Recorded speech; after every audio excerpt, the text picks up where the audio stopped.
Philip Wollen.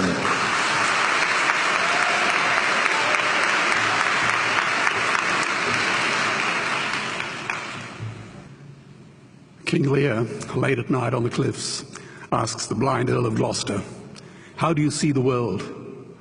And the blind man Gloucester replies, "I see it feelingly.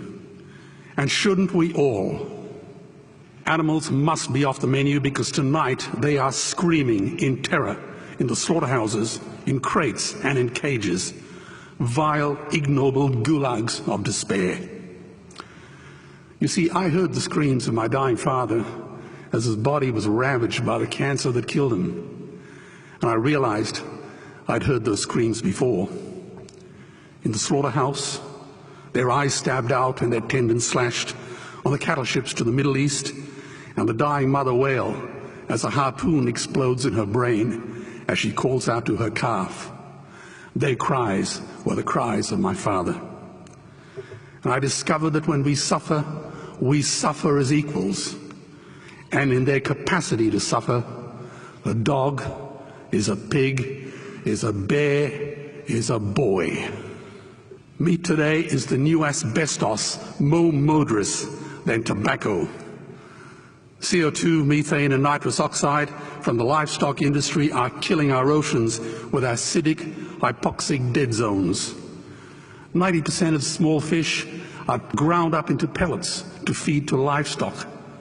Vegetarian cows today are the world's largest ocean predators.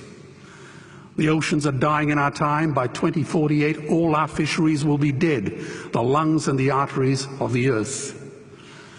Billions of bouncy little chicks are ground up alive simply because they are male.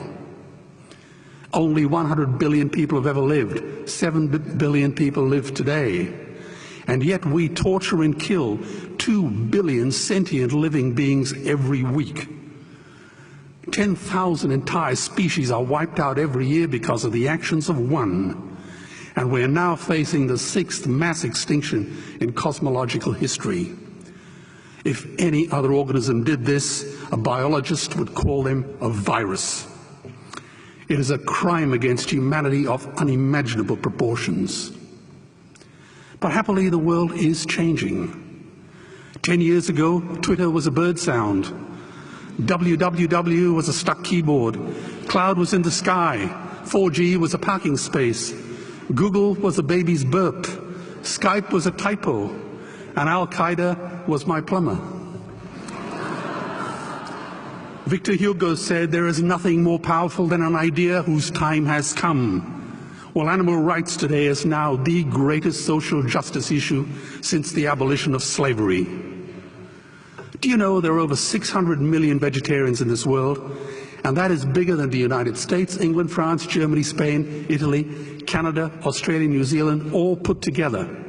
If we were one nation, we would be bigger than the 27 nations of the European Union. Can you believe that? And despite this massive demographic footprint, we are still drowned out by the raucous hunt and shoot and killing cartels who believe that violence is the answer when it should not even be a question. Meat kills animals, kills us, and is killing our economies. Medicare has already bankrupted the United States. They will need $8 trillion invested in Treasury bills just to pay the interest, and they have precisely zero. They could shut down every school, Army, Navy, Air Force, Homeland Security, Marines, CIA, and FBI, and they still will not have the money to pay their doctor bills. And our Cornell and Harvard say that the optimum amount of meat in a healthy human diet is precisely zero. Water, as you know, is the new oil. Nations will soon be going to war for it. Underground aquifers that took millions of years to fill are now running dry. It takes 50,000 liters of precious drinking water to make 1 kilo of beef. Today, 1 billion people are hungry. 20 million people will die from malnutrition. Cutting meat by only 10% will feed 100 million people, and eliminating meat will end starvation forever. If everyone ate a Western diet, we would need 2 planet Earths to feed us. We've only got one, and she is dying. Greenhouse gas emissions from livestock is 50% greater than transport, as Peter said. Cars, trains, buses, ships, lorries, the whole lot. And as I travel around the world, I see poor countries who sell their grain to the West while their own children starve in their arms. And the West feeds it to livestock so we can eat a steak? Am I the only one who sees this as a crime? Believe me, every morsel of meat we eat is slapping the tear-stained face of a hungry child. When I look into her eyes, do I remain silent? The earth can produce enough food for everyone's need, but not enough for everyone's greed. We are facing the perfect storm. If any nation had developed weapons that could wreak such havoc on the planet, we would launch a preemptive military strike and bomb it back into the Bronze Age. But it's not a rogue state, it's an industry. The good news is we don't have to bomb it. We can just stop buying it. Sir George Bush was wrong. The axis of evil does not run through Iraq, Iran, or North Korea. It runs through our dining tables. Weapons of mass destruction are our knives and forks. Our proposition is the Swiss Army knife of the future. It solves our environmental, water, human health problems and ends cruelty forever. The Stone Age didn't end because we ran out of stones.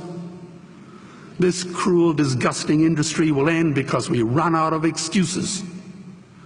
Meat is like the 1 and 2 cent coins. It costs more to make than it's worth. And I come from the bush. Farmers are the ones with the most to gain. Farming won't end, it would boom. Only the product line will change. Farmers would make so much money they won't even bother counting it, and I'd be the first to applaud them. Governments would love us. New industries would emerge and flourish. Health insurance premiums would plummet. Hospital waiting lists would disappear. Hell, we'd be so healthy, we'd have to shoot someone just to start a cemetery. So tonight I have 2 challenges for the opposition. 2 challenges. Meat causes a wide range of cancers and heart disease. Would they name one disease caused by a vegetarian diet? And 2, I'm funding the Earthlings trilogy. If the opposition is so sure of their ground, I challenge them to send a copy of the Earthlings DVD to all their colleagues and all their customers. Go on, I dare you.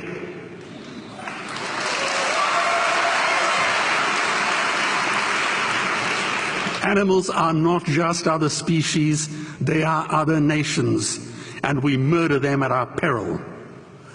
The peace map is drawn on a menu. Peace is not just the absence of war, it is the presence of justice. Justice must be blind to race, color, religion, or species. If she's not blind, she will be a weapon of terror. And tonight, there is unimaginable terror in those ghastly Guantanamos we call factory farms or slaughterhouses. Believe me, if slaughterhouses had glass walls, we wouldn't be having this debate tonight. You see, I believe another world is possible. And on a quiet night, I can hear her breathing. Let's get animals off the menu and out of these torture chambers. Please vote tonight for those who have no voice. Thank you.